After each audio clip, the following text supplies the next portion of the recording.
Hey everybody, welcome to the final day of E3 2009. Jess is in line getting Laker tickets, so you're stuck with me. I've got with me here Max and Alex from Ubisoft Montreal, and they're here to demo Splinter Cell Conviction. Hey guys, thanks for coming by. Thank you. So I think by now people have seen the demo of Splinter Cell Conviction that you're going to be showing, but maybe we can go about it a different way than what we saw at the Microsoft press conference? Definitely. Alex is going to play something different now. Great. And for those who don't know sort of the setup for this, can you explain sort of the backstory of Conviction? Of course. Well, actually, the E3 demo is a compressed version of our E3 of the beginning of the game, right? So the demo starts on the island of Malta, and Sam is looking for the killer of his daughter, and he's been leading his investigation, and things are not adding up real well, and he wants to know really what happened. So the demo starts in Malta. He found Dimitri Gramkos, and he's got a couple of questions to ask him. Sounds good. Let's launch into it.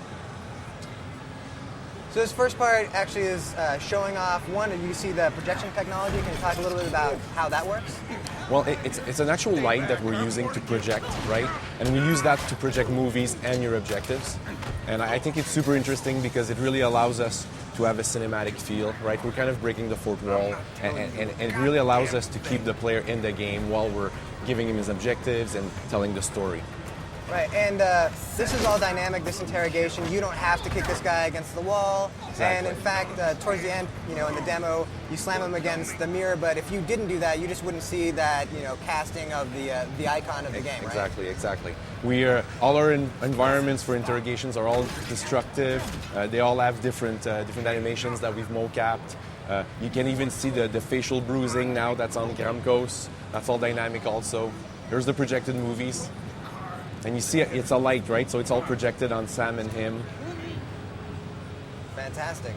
And this is there's no you can't accidentally kill this guy before you get all the information, right? It's just you beat him, and then eventually he'll give all his stuff, and then it cuts in and loads the next part of the game. Right? Exactly. It's really about making you feel that you're Sam and you're asking questions. But as the game progresses, there's going to be some interesting twists on the interrogations.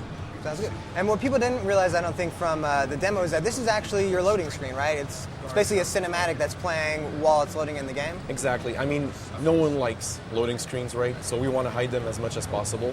And we've built a technology that allows us to play full HD movies, when we're loading. And what's interesting is that we're just not doing that because it just looks good, but we're also doing it to show you where you're going, where the enemies are.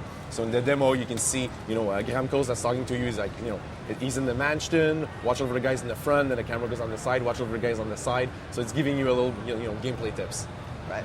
And we just saw that Sam broke that mirror because he doesn't have his fiber optic snake cable anymore, right? Exactly. He's got to improvise. Exactly. Well, he's not for third echelon anymore, right? So all his gadgets at the beginning are going to be improvised. But as the game progresses and he goes to Washington, I think you guys are going to see some gadgets that you love coming back. Sounds good. So now Alex is going on the right. He's using the crowd to hide himself from the guys in front. In the demo, usually we go left. And these are basically your mission markers, right? Having the infiltrate the mission written on there. That's going to be throughout the game. That's how you're going to know where to go. Exactly. It's your objective, and it's telling you where to go. So infiltrate the mansion is written on the mansion. Awesome.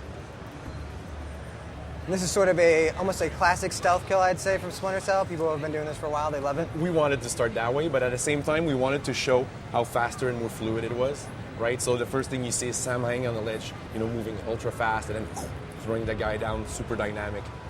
So I'd say probably the biggest thing that you guys are showing off in the game is the mark and execute. Can you just kind of talk a little bit about how that works and why you guys decided to use that? Well, one of our goals in Conviction is totally to make the player feel like Sam Fisher, right? So, we look at a lot of references, and, Jack Bauer, he always does things like that. Any Bruce Willis movie, there's a move at one point where he can take down multiple targets super fast, super silently, right? And that's what we wanted to give players.